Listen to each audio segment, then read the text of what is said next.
Peace. What's good? After Elemental here again. Part 2 of the previous video called How Are Your Relationships?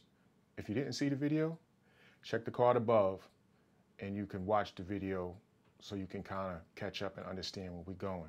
Okay, so in the video we touched on a few things. How you communicate with others, how you may be perceived by others, and I want to kind of continue that conversation. So I'm going to open with a question. How do we learn communication? How do we learn how to communicate? I would think that a common answer would be from our parents, from our family. There are other possibilities where we learn how to communicate. It could be from significant others. It could be from guardians. It could be from the military. It could be from situations where people learn from an authority figure.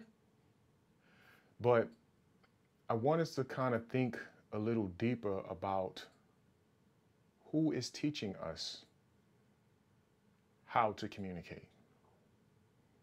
So I alluded to parents, guardians, for a reason. And again, I'm speaking for people who are descendants of slaves. We were taught things through our experience. So I'm a firm believer that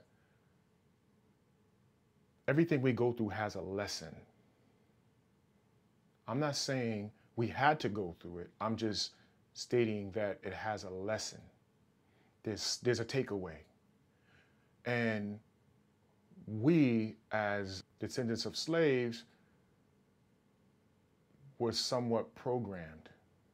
And slaves were programmed. Now, we may have a bunch of naysayers who want to jump in and say, you know, that's not true, or you need to forget about what happened because that was, 80 years ago, 100 years ago, 200 years ago, whatever they may want to say. But our experiences trained us to do something. And if you really dig deep into it, you will find that the treatment that was unleashed upon us, when I mean the treatment, I'm talking about the terrorism, the cruelty, that was unleashed upon us to make us act a certain way. It was scientific. Many things happened to us, and I'm just kind of keeping it centered on our relationships. But a lot of things happened to us and to our ancestors because of the behavior modification we faced and we were subjected to, forcefully subjected to. So without going into deep detail, we were ripped from our family structure. Whatever that structure may have been, we were ripped from it. Our ancestors were ripped from it. And we were forced to stand alone, where every other culture in this world knows that family is the nucleus, is the thing that binds us together. And, you get to feel a sense of belonging. You get your nurturing from it. You get your love from it. That was ripped from us. We was given an existence where our value was placed in how we develop wealth for others. That's what we were given. And in order to put us in that mind state, we had to be stripped of what we had, what we knew. Our knowledge, our belief, our faith, our sense of belonging, all of that was stripped from us scientifically. So I'm just going to say that slavery was not an accident. It wasn't a mistake that people made. It was scientifically researched first, because this is a lot deeper than we give it credit for. This is not something that say, oh, it was a blemish in American history. No, it wasn't a blemish. It was a scientific thing. Believe it or not, and I've done the research, believe it or not, slavery was decided in 300 AD that it was going to happen before Europeans actually got in the game. They already divvied up Africa on paper. So this is hundreds of years of planning to get people where they wanted them to be, to serve them. In future videos, I will reveal the original basis of slavery. I'm not going to reveal it in this video, but I'm going to reveal the basis of it and show you the main reason why slavery happened. And it's not going to be something you'll be proud of, and no one should be proud of it, but I will show that to you. But back to the subject. So we were stripped, as I was saying, we were stripped of our sense of family, our value system. We were stripped of all of that. And just in case you want to know how we were stripped of it, they had something called seasoning, slave seasoning camps. They were located off the islands of America. You know, the Virgin Islands, Jamaica, places like that. And what they did was, this is where they broke the will of the slave. So imagine you in a life where you may have been in your country and you had children and you had a wife and you had, and you had a family, or you had a husband, or you had a mother and you had a father, and all of that was stripped away and they separated you and put you in separate ships. So now they want to break the bond of family. Well, through this torture and terrorism that they subjected our ancestors to in the seasoning camps, they lost that sense of family. They couldn't maintain it because you were not allowed to have a family. That's going to modify you to operate a certain way. And I'm taking the time to go through it this way because some of the training was passed on even to us. I've had conversations with my dad and my late brother that shocked me to hear these statements of fear and concern in modern times. And we still, deep down under our surface, have some of these habits. Let me give you an example. Mistrust between men and women. So mistrust between men and women comes out in statements I know from men. We talk about things like, well, that's not really our woman. Black woman's not our woman, because the white man showed her that he's more powerful and she'll cater to him before she cater to us. That's something that we talk about as men. She will betray us.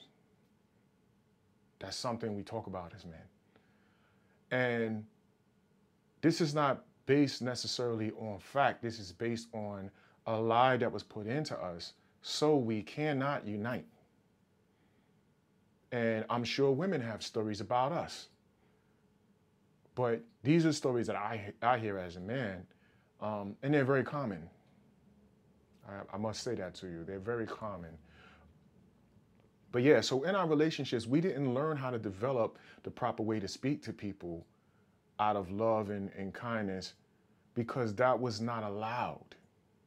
And even though we try to work it in private, I'm going to be honest, fellas, we try to work it in private, will you still have the same feeling if your wife was snatched out of your house and raped by the slave master? Are you still going to feel the same feeling once that happens? And I'm not talking about the feeling of, loving your wife the same. I'm talking about your entire outlook on life. Rapes your wife, and then she's pregnant with your master's child. This was common for us. So There's a level of detachment that we have, men and women. We have this level of detachment. Again, let me just say, I'm not saying all of us, but I'm saying a lot of us. And it's like we get into a relationship or situation and we just like put our toe in the water. We're not going to really jump in the water because we don't trust it. One, because it feels kind of foreign. Two, because you may not know how to proceed. So our communication has been altered.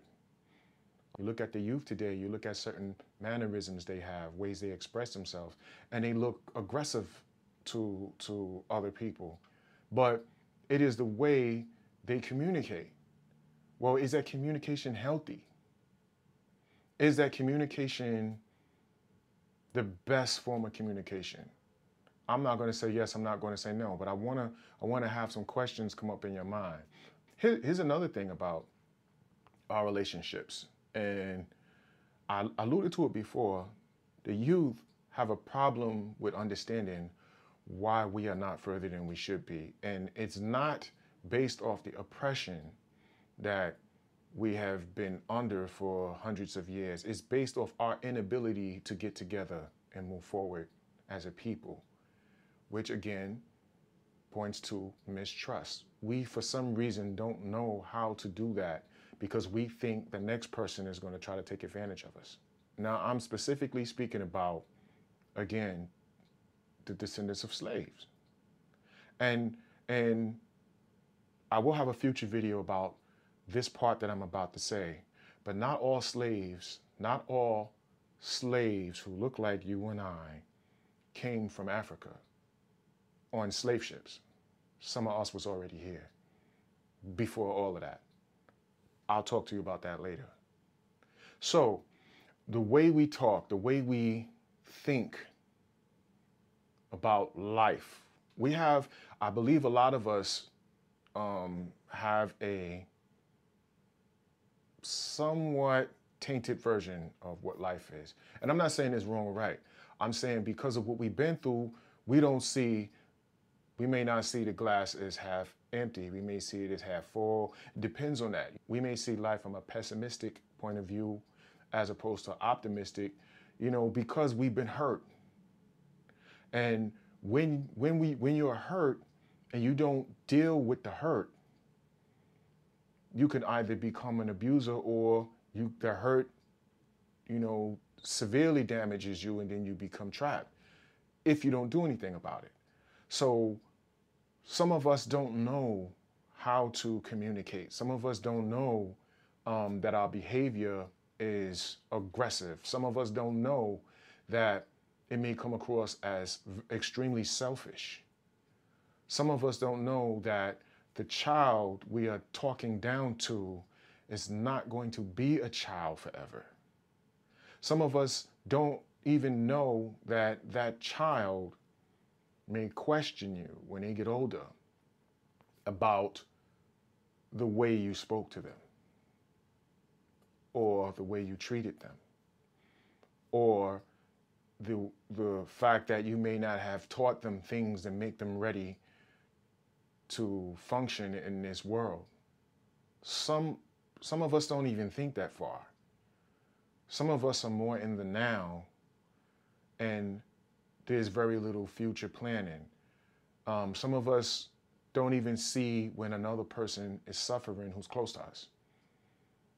Sometimes because people hide it, but sometimes because we just don't care. Some of us are like that. And I'm bringing out all these things about relationships because the one person you can affect in a relationship is you. You can change yourself, but you also should practice paying attention to your surroundings. If you're not paying attention to your surroundings and to the people in your bubble, then are you connected? So let's think about this for a second. When you talk to people, what is the feedback, the visual feedback you may get from them?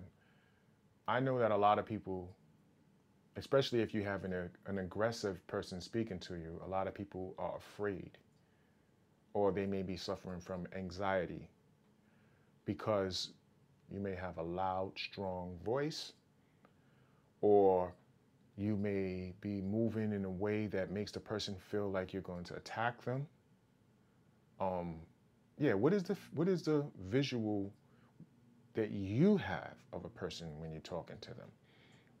What does their body language show when you're speaking to them? These are things that a lot of people don't take into consideration. I was watching, which almost made me sick to my stomach, but I was watching the George Floyd trial, and you can see how this man was just trying to be non-threatening. He was trying his best. He's a big guy. See, only we go through that. We go through extra lengths to make other people feel comfortable with us at times. In that situation, that's what he was doing. He was going through extreme measures to make people feel comfortable. People don't generally do that with us, but this is how we were trained.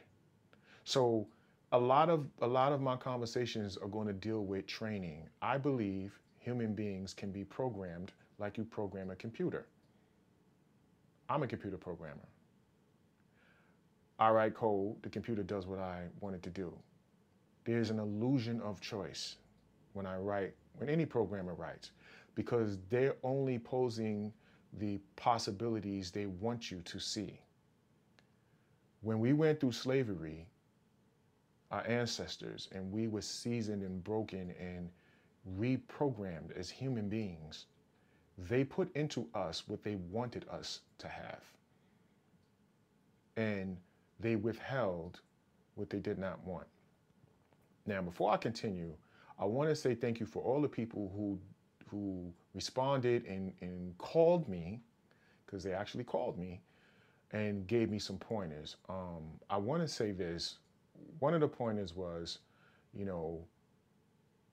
as a black journalist or person speaking on subjects, I should try to be less emotional. That's one of the suggestions. And I understand it fully well. I remember, I'm going to tell you, the people I liked the most was Gil Noble. And from Like It Is. And if you don't know what Like It Is, go look it up. And he had these shows, and he was very even toned, and he said what he needed to say. And I agree that I should not be very emotional when I'm talking, and I didn't think I was being emotional, but it was revealed to me. They said, well, when you were talking about your, some of the things that happened to you, you showed sadness. And I thought about that for a minute. And I was like, I showed sadness. So I watched the tape over, and I was like, I didn't see it, but here's the interesting thing, and I hope you're watching. Again, I appreciate your insight. But I think that through the generations, you have certain bad habits that we were trained to continue. They get broken. I don't think showing emotion, and I can tell you, I learned this through years of therapy. Showing emotion is not bad if shown the right way. And what I mean by is this. Particularly black men are told we're not supposed to show that we're hurt, or we're not supposed to show that we're sad, or we're not supposed to show that we're angry. So I think that we are the one group, black men, who are not allowed to have a full range of emotions. And I get why the person who contacted me was a family member, and again, I appreciate your insight. I see why the statement was made, but I also understand that I'm learning to have emotions. I'm learning to have them because I was raised in a very strict military house. Military, it was very militant, and we were not allowed to show emotions. And it affects you as you get older because at times when you need those emotions, they don't come up. So again, I appreciate the message about being emotional, but at the same time, I'm learning to allow myself to feel certain things. And I think I disclosed to you before, in case I haven't, I lost a brother during COVID. And I had, I was in therapy and I had to go through a range of emotions because I was close to him. He was a few years older than me. And I was really close to him. And when the emotions came, I didn't know what they were because I've never allowed myself to feel them for anything growing up. And that's kind of like a handicap. You handicap yourself or you kind of like shoot yourself in the foot. So I'm learning that there are stages of grief. No one ever has like explained them to me before because, I'm kind of built where if something intense is happening, I'm just going to keep putting one foot in front of the other and keep walking until I get to my destination and not deal with it in a sense and not acknowledge it in a sense because it's slowing me down. But I think that's something that I need to roll back a little bit because, in slavery, you would watch your father get killed for standing up for your mother and then you got to go back in the field and work. There was no grieving process, nothing. So again, we internalize all of this stuff. And it would be interesting if people who are non-slavery descendants to put some messages in here because you hear things like, oh, get over it. We have genetic trauma, passed down through our genes. We have it because I have it. And I haven't even told you my whole story, but I have it. We have genetic trauma that was caused by, the people who wanted to exploit us for money and reduce our life to how much money they can make off of us. Kind of how they do with, with food production. The animal only exists to be killed, to be eaten. So we existed to generate money for someone else. We weren't people. We were tools. And we just so happened to not die off. But we're changed. We are not who we were when we came in. We're not who we were. And my struggle and my challenge is to find my way back. That starts with me, how I understand myself, and how I interact with other people. So it's a conscious effort. This is why I was throwing out things like in the previous video, like, do you give people a chance to talk? When you're talking, is everything you have to say the most important thing and then nobody else's stuff is important so they don't get a chance to say what they have to say? There has to be some kind of fairness. And I'm gonna say it to you this way. Slavery has taught us to be unfair. I'm going to say that again. Slavery has taught us to be unfair. I'm going to even go further and say the poisonous people who enslaved us poisoned us. Let me say that again. The poisonous people who enslaved us poisoned us. And now we got to figure our way out of the poison state. And we have done it in certain ways. In certain ways, we haven't even scratched the surface. I'm going to have more videos on that too. We're going to continue this because I want to discuss the various ways we were poisoned. But the first thing they destroyed was our sense of family. That was the first thing they destroyed.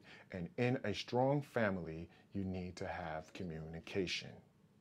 People need to be able to express themselves without fear of repercussions or punishment because they express themselves. Now, I'm not talking about people who are disrespectful because that's a subjective term. Sometimes we tell people they're disrespectful when they say something we don't like.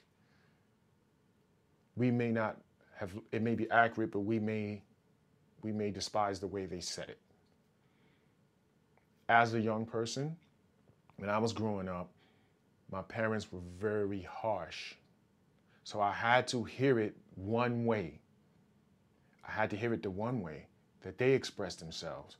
But it didn't stop me from extracting what they said, the main point of what they said. So sometimes we get hung up on that.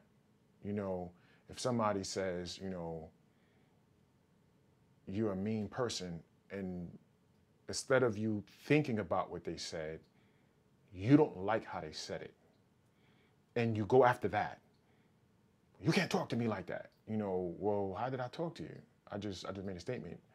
Yeah, but you said it in a way that kind of triggered me, pushed my buttons. Well, if I said it in a high-pitched voice, you know, it's these things that we kind of reject what is uncomfortable. And here's my belief about growth and healing. It's going to be uncomfortable. I had to do a lot of growing and a lot of healing. And I'll talk about that in future videos too, because some of us need to start a healing journey. Some of us haven't even started it. Some of us have not processed what happened to us. We're just surviving. And in that survival, we adapted tactics that allow us to get through things, but it may cause damage and carnage to others along the way, and to ourselves. And to ourselves. Some of us can't cope with the stress and anxiety of things that are uncomfortable, and we turn to substances. That's a whole nother situation. But here's one thing I'm going to say about people who use substances. They're still people. We forget that. Oh, I remember growing up and it was like, oh, the crackhead. That's a person who's addicted to crack. The heroin addict. You know, not a person, not Mike or Joe, the heroin addict. You see it on the news today. They're changing the narrative about people who abuse substances because something is not right in their life. They're seeking something, and they think they can find it in this substance, but they're still a person. How do you talk to them? What kind of conversation do you have with a person addicted to a substance? What kind of conversation? Are you talking to them like they don't know something? You'll be surprised if you had conversations with them. Some of them, I'm going to say it, are even smarter than we are in certain regards. They just got addicted to something that they have no control over. It's a very interesting conversation. Like, I think it's always frowned upon if you think you're the smartest person in the room. I found that to be debunked many times for people. I got a PhD, blah, blah, blah, blah, blah. They talk their stuff and then throw a question at them and they're like, huh? That's something I've never, ever considered. Well, would this be more important than that? So what are you kind of making the important thing in your life? What is the most important thing? I know that, you know, sometimes as we get older, we have regrets. We talk to our children a certain way, or we treat them a certain way, and they grow up and then, you know, they feel some kind of way about us, and that's a regret, and then you're not communicating. I'm saying it to people now, hoping that this message gets to some people. And again, I appreciate the comments that I received, because some people was like, it's making them rethink how they parent. Yeah, a parent is not an oppressor. A parent is a person who facilitates and enables their child to be the best they can be. Oppressing them is not allowing them to be the best they can be. And I go back to the statement, sometimes the abused becomes the abuser. We think because we are parents, we have a right to tell our children whatever we want to tell them, hurtful or not. We have a right to smack them upside the head or hit them with a Louisville Slugger baseball bat, beat them with extension cords with, which cuts their skin up. And I'm not randomly saying these things. Make sure that they're nice and bloody after beating because you're the parent. You got that right? Mm-hmm. So, yeah, I'm going to continue these conversations because I believe that there's no textbook for being a parent, and there's no textbook for a healing journey. There's no textbook. But I'm going to say this, the most important relationship that you will ever have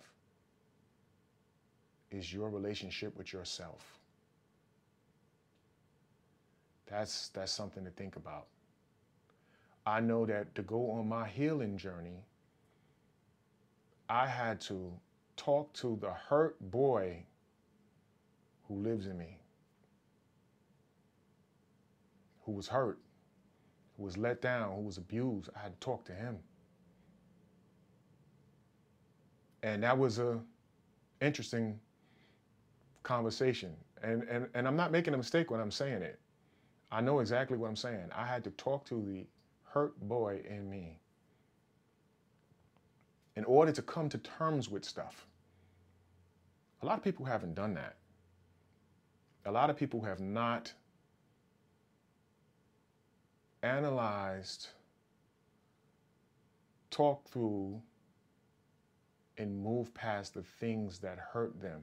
They still carry it. And the danger of it is we may have developed ways of dealing with the feelings they generate, and then we kind of apply those feelings across the board. Like, oh, if this person looks at me that way, that means this. No, it doesn't mean that. You won't know what it means until you ask them why they looked at you that way. And I'm not saying you should ask people why they look at you a certain way. I'm just giving you an example. But we apply stuff to things because we associate things. And sometimes our associations are off. So when you get abused, when you get hurt, there's damage. And there's illness in there. And this goes back to our slavery conversation, or descendants of slavery conversation. Illness was placed in us, not by us, by the people who had to psychologically, mentally, and physically break us in the seasoning camps and make us into lone wolves who are always going to look out for our best interests and not our family's best interests, because we don't have a family, and be somewhat selfish and be somewhat cutthroat if we need to be cutthroat. Like, all of these conversations happen. We're not going to trust. We meet somebody, we're not going to trust. That happens right now. We're going to have a level of dishonesty kind of hiding in the background. We're going to have a level of misdirection and misrepresentation. And we're going to have a level of deception in us. And that was placed for a reason. That was placed for a reason. That was placed so you cannot be a whole human being. You exist like the chicken exists on the farm. The chicken's job is to have eggs, and when the time comes, the chicken's going to be killed for food. Well, that's what they did to us. That's what they did to us. Think about how much they make money off us in every stage of our life. When we die, there's a death tax, state tax. Well, we could go into this forever too. But they put us in a cast of, they're not a person, they're a commodity, they are a resource, they are a tool, not a person. We're people. God forbid we do the same thing to them. Oh no, it's so horrendous. They did this to us already. And now we're trying to come up out of that while they're trying to keep us there. See, this is really interesting. But yeah, so I'm going to end this here. I hope you got something out of this. Again, please leave comments below. We can open up conversations. And I'm going to tell you, I've done research on a lot of stuff. If you don't believe that I was saying that slavery was decided in 300 AD, a little after 300 AD, look up the Council of Nicaea. Council of Nicaea. These were planned actions by, I'm going to say it, a despicable group of human beings, if they even are human beings. We'll talk about that another time too. But a planned action. Planned action. And they planned it well into the future. And now today, where the opportunity exists for us to regain what we lost, do you think that people who took it, their descendants, want you on equal ground with them? Financially, militarily, psychologically, emotionally? The answer is no. They always want to have an advantage over you. You know, we talk about freedom and equality in this world. We talk about it. Oh, we want freedom and equality. Here's what they will never give up. The land they stole. That is never going to be part of the conversation, which means you can never have freedom and equality the way you want it, because you need land to be free too. I don't want to bust your brain. I will see you in the next video.